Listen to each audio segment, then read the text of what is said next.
It's early morning at a B-29 base in the Marianas. The big bombers are getting ready for a mission, and the men are getting ready. In the essentials, the briefing differs little from others. There's a target that'll be bombed.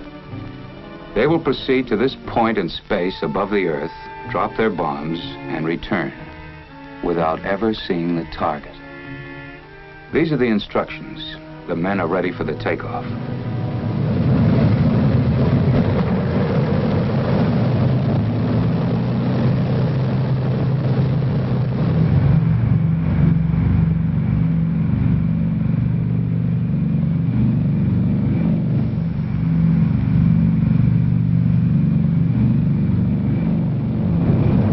Hours aloft. The huge armada of superforts has spanned over 1,000 miles of trackless waters.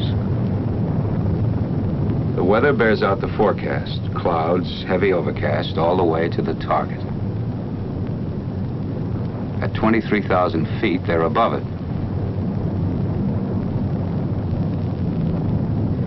Below and beyond lies the Japanese mainland, and somewhere beyond that, the target. If the enemy took comfort in the thought that the bombardier sees nothing more than this, they were living in a fool's paradise.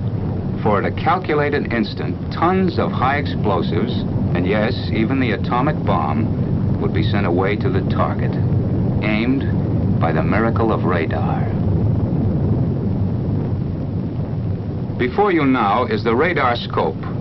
A small circular screen giving X-ray-like vision to the mysterious 11th member of the crew, the radar operator. Until recently, we've known little of what he does, and even less about the instruments he uses. Basically, radar equipment consists of a radio transmitter and receiver. The transmitter sends a radio beam earthward. If it strikes water, the beam is not reflected. The receiver picks up nothing, and the scope appears dark, as it is now over the Pacific Ocean. But if the beam strikes a solid object, such as land, it's reflected and shows light on the scope. Watch. Something's coming in now at the upper left. Adjusting the receiver control sharpens the picture. There they are.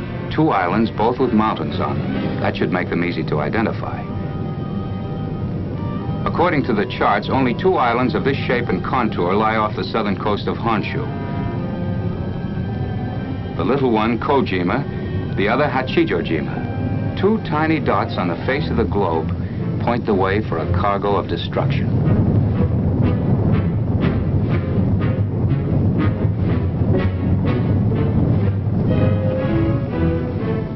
Seven hours, 10 minutes elapsed time. Almost a full day's work for most, but to the crews, a mission less than half sweated out. The picture on the scope warns of entry to the critical zone. The return shows a large landmass, Japanese coast, over 100 miles of it. You see that bright spot at the top of the peninsula? Not exactly the picture in travel folders, but that's beautiful Fujiyama. Mount Fuji, nature's wonder, the tourist delight. Now a beacon inviting disaster, a reference point for final calculations. Bombardier, this is radar operator, over. This is Bombardier, go ahead. The wind is from 268 degrees at 138 miles per hour. Ground speed on the bomb run, 394 miles per hour. Data taken from the electronic wonder instruments is converted to precision aiming, pinpoint bombing. 17 degrees right. Radar operator, this is Bombardier, over. Go ahead, Bombardier. The site's set up, we're ready to bomb. The bomb run begins with a turn directly over Fujiyama. When the bright spot that is Fuji touches the black line, the instructions are... Pilot, start 1/4 needle with turn, rolling out on the heading of 31 degrees. Roger. Bombardier, open bomb bay doors after turn. Roger.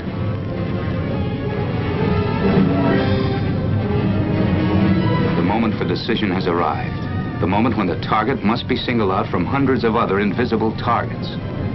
Coastline with a large city. A peninsula jutting out in a bay. The city, Tokyo.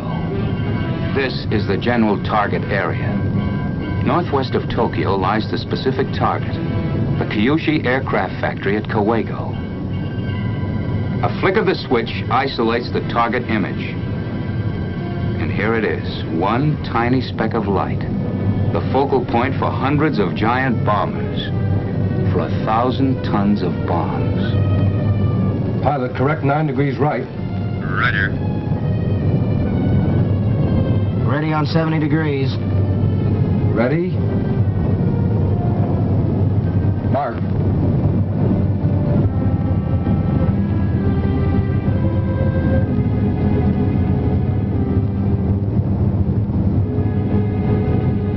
Mark. At the split second before the bombs are released, the radar operator sees this. Bombs away.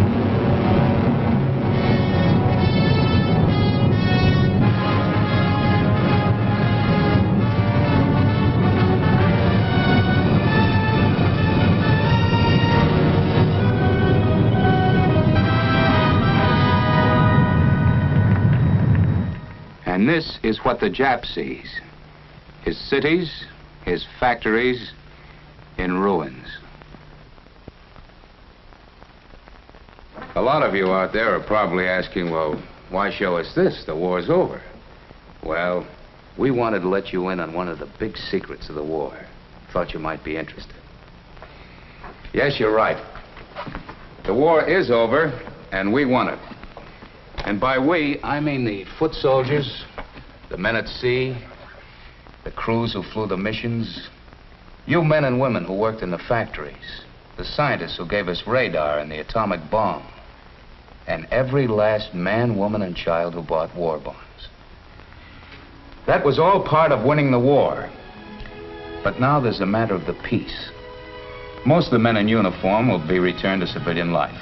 Likewise, factory workers will go back to producing civilian goods. But our scientists must go on perfecting old inventions and developing new ones for the security of our nation at peace. And you who bought bonds in support of the war effort can buy a share in the peace by investing in bonds today. How about it?